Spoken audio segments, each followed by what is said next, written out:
In this episode of the RIABU webcast from the SME ICC Conference and Expo 2019, we're going to be focusing on other things that some of our visitors here at the booth have said. And in particular, Simon, the concern about raising the payment discussion early in the relationship. Yeah. One of you who came to our exhibition stand was saying that it's a little bit awkward or uncomfortable to be raising the issue of payments on the first meeting, that they like to leave it to the second or third meeting, because in their experience, when they've raised it in the first meeting, the customer's a little taken aback. Oh, you're already talking about the money. So, culturally speaking, should you wait until the second or third meeting, or should you bring it up in the first? And if so, how? Well, if it was just the second or third meeting, that would be fine, but most companies, in fact, wait absolutely to the last minute. In fact, very often they do the entire transaction, and then the payment term appears in the invoice. Yes. So if you treat payment terms as something that you add on at the end, then they'll be treated with the same degree of importance by your customer. In other words, zero importance. Yes. Well, in less importance, because you've communicated to your customer that you're very invested in the product or service that you're selling and in their buying it, but actually you're much less invested in the question of whether or not and when they're actually going to pay your for invoice. It. Yes. Yeah. But let's focus in on that early part of the conversation. So you've decided that you are going to have that conversation early in the relationship, long before the transaction is done. But are you going to wait until the second or third, or how do you bring it in right up front in the first meeting? Being a professional organization, you do things in a professional way. That's one of the things that you do. Part of your professional culture is that you are excellent at the product that you sell or the service that you provide in terms of the quality, the timing, the people, the professionalism that you bring to it. In the same way, all other parts of your process are professional. Your invoicing process, your order capture process, all of those things are done very carefully so as to be error-free and professional. And expectation is that you will do business with partners and customers who respect the fact that these are all important and error-free, and that whatever you agree is stuck to by both parties. You don't have to say, and by the way, we want you to pay us in 5 days. What you do is you establish that you have a culture of, we do what we say we're going to do, and we are doing business with you, and you are also a professional organization.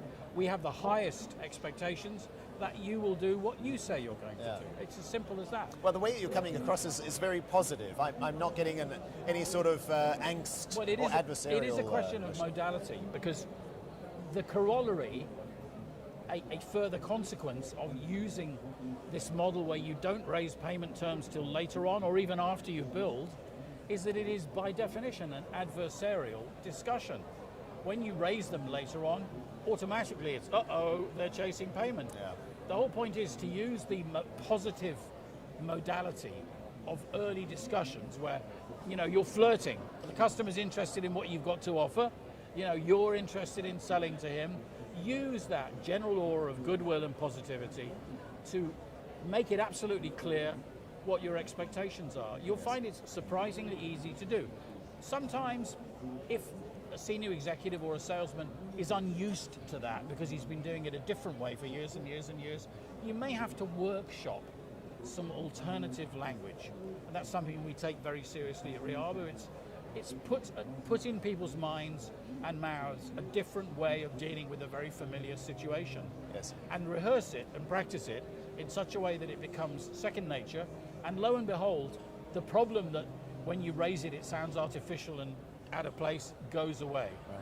Yeah. Very The good. worst thing you can do is put pressure on people who aren't comfortable with this to introduce into their conversation, a salesman, something that they're not comfortable with, don't necessarily believe in, and don't have the language for.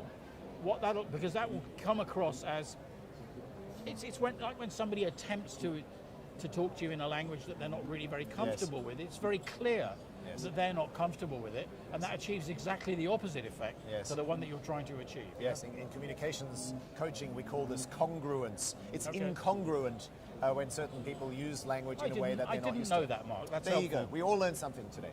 And so, in short, what I'm hearing you say is that far from there being a cultural barrier to have this conversation at the beginning, you're actually saying that if you are in Asia, where the culture is to be less adversarial, that's precisely the reason why you would bring it in at the beginning, so that you don't have an adversarial relationship at the end when it comes time to collect. Customer relationships are all about modality.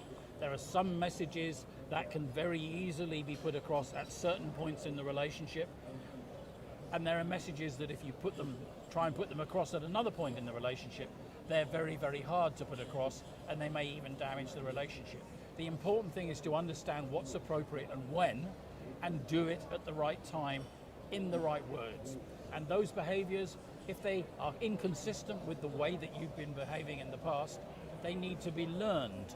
And they need to be learned in a workshop environment where genuine customer objections and genuine situations are presented, thought about, rehearsed, and learned from.